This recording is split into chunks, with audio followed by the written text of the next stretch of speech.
ఓం శక్తి జ్యోతిష్యాలయం. మీకు ఎటువంటి సమస్యలు ఉన్నా ఒక్కసారి జ్యోతిష్యం చెప్పించుకోండి, మీ జీవితాన్ని మార్చుకోండి. భార్యాభర్తల సమస్యలు, ప్రేమ సమస్యలు, కుటుంబ సమస్యలు, వ్యాపారంలో నష్టం రావడం, మనశ్శాంతి లేకపోవడం, అనుకున్న పనులు కాకపోవడం, కోర్టు సమస్యలు, నరదృష్టి, సంతాన సమస్యలు, పెళ్లి కుదరకపోవడం, మీకు ఎటువంటి వ్యక్తిగత సమస్యలున్నా సరే జ్యోతిష్యం చెప్పబడును. Guruji phone number 95154667. ఓం సాయిరామ్.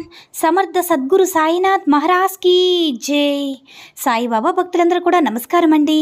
సాయినాథుని ఆశీస్సులతో అందరూ కూడా సుఖంగా, సంతోషంగా, అష్టైశ్వర్య, ఆరోగ్య, అభివృద్ధితో ఉండాలని మనస్ఫూర్తిగా కోరుకుంటూ ఈరోజు ఈ వీడియోని మొదలు పెడుతున్నాను.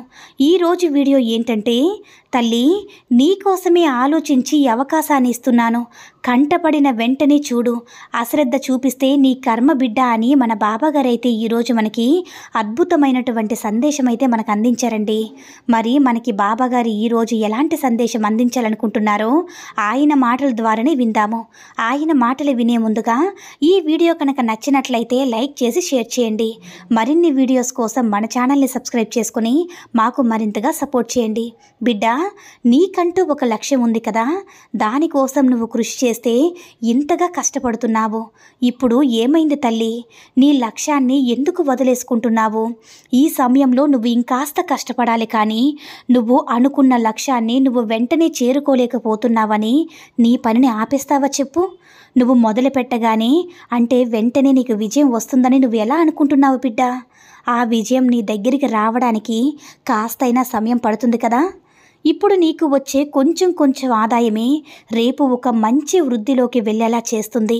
అలా కాకుండా ఈ సమయంలో నువ్వు కాలయాపన చేస్తే, ఇప్పుడు నీ లక్ష్యం వైపు దృష్టి పెట్టలేకపోతే రేపు మీకనిపిస్తుంది, అయ్యో నేను అప్పుడే కష్టపడి ఉండుంటే బాగుండేదే అని. ఇప్పుడు ఈరోజు నేను ఉన్నత స్థాయిలో ఉండేవాడిని అని నువ్వే బాధపడతావు బిడ్డ. అలాంటి పరిస్థితి నీకు రాకూడదని నీకు పదే ఈ సందేశాలు పంపిస్తూ ఉన్నాను. ఈ క్షణం నీకు తక్కువ ఆదాయం వస్తుందని నిరాశపడకు బిడ్డ. నువ్వు చేసే పని ఎంతో కష్టమైనదే. దానికోసం నువ్వు ఎంతో ఓపికగా ఎన్నో రోజులు ఎదురు చూసావు కదా బిడ్డ. అలానే ఇప్పుడు ఇంకొన్ని రోజులు ఓపిక పట్టమ్మా. ఎందుకంటే ఇప్పటికే నువ్వు గెలుపు దగ్గరికి వచ్చేసావు. ఒక మెట్టు నువ్వు ఎక్కగలిగితే చాలు, విజయం నీ సొంతమవుతుంది. అలా కాకుండా ఈ పనిని నువ్వు ఇక్కడే వదిలేసి నువ్వు ఇంకొక పని వెతుక్కుంటే అందులో విజయం రావడానికి ఇంకాస్త సమయం పడుతుంది బిడ్డ. ఇలా నువ్వు ఎన్ని ప్రయత్నాలు చేస్తావో చెప్పు. నువ్వు నేను చెప్పినట్లుగా చేస్తే నీ భవిష్యత్తు ఎంతో అందంగా ఉంటుందమ్మా. ఇందులో ఎలాంటి సందేహం లేదు. నువ్వు వెనకడుగు వెయ్యొద్దు. కాబట్టి నువ్వు చెయ్యాల్సిన పనిపైన దృష్టి పెట్టు. దానిలో నీకొక పెద్ద యోగం రాసిపెట్టి ఉంది. దానిలో నువ్వు విజయం సాధించే తీరుతావు బిడ్డ. నీ సాయి చెప్పేది విని అలానే పాటించు.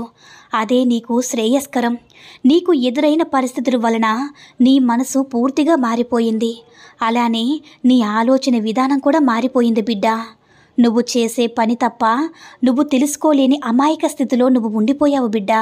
అలానే నీలోని దాగున్న గొప్ప వ్యక్తిని నువ్వు గుర్తించలేకపోతున్నావు. ఆ వ్యక్తి నీ జీవితంలోకి నీకు ఎంతో తోడుగా ఉంటాడు. నువ్వు నీ జీవితంలోకి ఎదగడానికి ఎన్నో ప్రయత్నాలు చేస్తూ వచ్చావు బిడ్డ. నువ్వు అనుకున్న స్థాయికి చేరుకునేంత వరకు నీ కోరికలన్నీ కూడా అదుపులో ఉంచుకోవాలని అనుకుంటున్నావు కదా. నువ్వు సాధించావు. నువ్వు అనుకున్నట్టుగా నీ స్థాయికి చేరుకోబోతున్నావు బిడ్డ. నీకు నువ్వు చేయాల్సింది నీ ఆర్థిక పరిస్థితిని పెంచుకోవడమే. కాబట్టి నువ్వు చేయాల్సింది ఒక్కటే, నువ్వు చేసే పనిలో దృష్టి పెట్టు. ఇక నుంచి ఆర్థికపరమైనటువంటి విజయాలు తప్పక కనిపిస్తాయి బిడ్డ.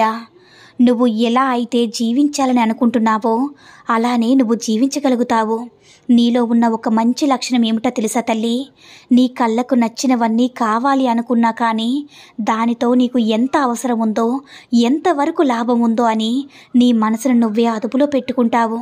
ఇక నువ్వు ఆర్థికంగా ఒక మంచి స్థాయిలోకి ఉండబోతున్నావమ్మా. ఎన్నాళ్ళు అదుపులో ఉంచుకున్న నీ కోరికలు అలానే నీ మనసుకు ఉపశమనం కలిగేలాగా ప్రతి ఒక్కటి కూడా నీకు అందుబాటులోకి రానుంది బిడ్డ. ఎందుకంటే నీకు ఎలాంటి సందేహం రాకుండా ఉండేందుకు నేను నిన్ను ఆశీర్వదిస్తాను. ఈ అద్భుతమైనటువంటి వరాన్ని పొందే అదృష్టం నీదే బిడ్డ. స్వీకరించు. ఈ బాబా ఆశీస్సులు ఎప్పుడు కూడా నీ వెనకే ఉండి నా ఆశీస్సులు అందిస్తాను తల్లి. బిడ్డ, నీకుండేటటువంటి ఈ అప్పుల బాధల వల్ల నువ్వు ఎంతో బాధపడుతున్నావు. నెల వచ్చేసరికి ఈ అప్పులు ఎలా తీర్చాలా, వచ్చిన డబ్బంతా కూడా అప్పుల మీద వడ్డీకే సరిపోతుందని ఎంతో కృంగిపోతున్నావు. మనశ్శాంతిగా నువ్వు నిద్రపోయిందే లేదు బిడ్డ. కాబట్టి ఇక నుంచి నీకు ధనం వచ్చే మార్గాన్ని నేనందిస్తాను. నీకున్నటువంటి అప్పులన్నీ కూడా తొలగిపోయి నువ్వు కోరుకున్నట్టుగా సొంత ఇల్లు కట్టుకుంటావు బిడ్డ. అలాగే మీ కుటుంబానికి నువ్వు ఏమైతే అమర్చుకోవాలని అనుకుంటున్నావో అవన్నీ కూడా అమర్చుకుంటావు. సమాజంలో గౌరవంగా జీవించి ఒక స్థాయికి చేరుకుంటావు బిడ్డ. ఇప్పటి వరకు నీ బాధ ఏంటి? నీ పిల్లలను చూస్తే వివాహం జరిగే వయసుకు వచ్చారు, కానీ ఇంట్లో ఏ విధమైనటువంటి మార్పు లేదు. వీరికి పెళ్ళిళ్ళు ఎలా చేయాలనే ఆలోచన కదా. కనీసం సొంత ఇల్లు కూడా లేదని బాధపడుతూ ఉంటున్నావు. ఇటు చూస్తే అప్పులతో మునిగిపోయి ఉన్నావని నీ మనసంతా అలజడైపోయి ఎంతగా బాధగా ఉంటున్నావు బిడ్డ. నీకు ఎన్నో సంవత్సరాల నుంచి కష్టాలు అంటిపెట్టుకుని ఉన్నాయి. ఇలా చాలా సంవత్సరాలు అయిపోయింది. నీ పిల్లలు చిన్నతనంలో మొదలైన ఈ కష్టాలు వారు చేతికి అంది వచ్చిన సమయానికి కూడా నీవు తీరలేదు. మరి నీకు ఈ బెంగ ఉండడం సహజమే కదా బిడ్డ. అయితే దీర్ఘకాలికంగా మిమ్మల్ని పట్టుకుని వేధించిన సమస్యలన్నీ కూడా ఇప్పటి నుంచి దూరం అయిపోతాయి. ఇక మరలా జీవితంలో నీ వైపు చూసే సాహసం కూడా చేయలేవు. ఎందుకంటే మీరు ఇప్పటికే ఎన్నో సమస్యలను అనుభవించేశారు. అలాగే ఇప్పుడు వాటిని అధిగమించేశారు కూడా. మీ కుటుంబం ఇకపై సుఖ సంతోషాలతో సిరి సంపదలతో తొలతూగుతూ ఉంటుంది. కనుక ఎటువంటి బాధ లేకుండా, ఏ వేదన చెందకుండా భవిష్యత్ ప్రణాళికలు వేసుకో. నువ్వు కోరుకునే జీవితం కంటే ఎంతో గొప్ప జీవితం, విలాసవంతమైన జీవితం నీకు కలుగుతుంది తల్లి. మీ కుటుంబ సభ్యులందరూ కూడా కోరుకునేది ఒక్కటే, ఈ సమస్యలన్నీ కూడా తొలగిపోయి ఒక మంచి స్థాయిలో ఉండాలని. ఆ విషయం మీదే అందరూ కూడా ఎంతో శ్రద్ధాభక్తులు పెట్టి మీరు ఎంచుకున్న దారిలోకి వెళుతున్నారు. మీరు వెళ్ళే దారులన్నీ కూడా ఎంతో విజయవంతమై తీరానికి చేరి మీరు కోరుకున్నటువంటి జీవితం మీకు ఖచ్చితంగా లభిస్తుంది బిడ్డ. నన్ను నమ్ముకున్న నీ చెయ్యి ఎప్పుడు కూడా వదిలిపెట్టనమ్మా. ఇన్నాళ్ళుగా నువ్వు దేని గురించైతే ఎదురు చూస్తున్నావో అది దక్కే సమయం ఆసన్నమైంది తల్లి.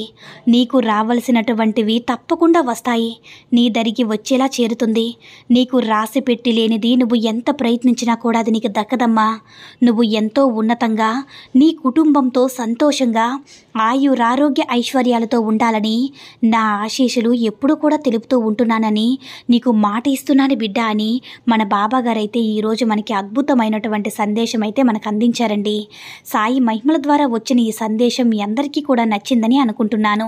ఈ వీడియో కనుక నచ్చినట్లయితే మరికొంతమంది సాయి భక్తులకు రీచ్ అయ్యేలా షేర్ చేసి లైక్ చేయండి. అలాగే మన ఛానల్ని ఎవరైనా మొదటిసారిగా చూస్తున్నట్లయితే తప్పకుండా సబ్స్క్రైబ్ చేసుకుని మాకు కొంచెం సపోర్ట్ చేయండి. సర్వే జనా సుఖినో భవంతు.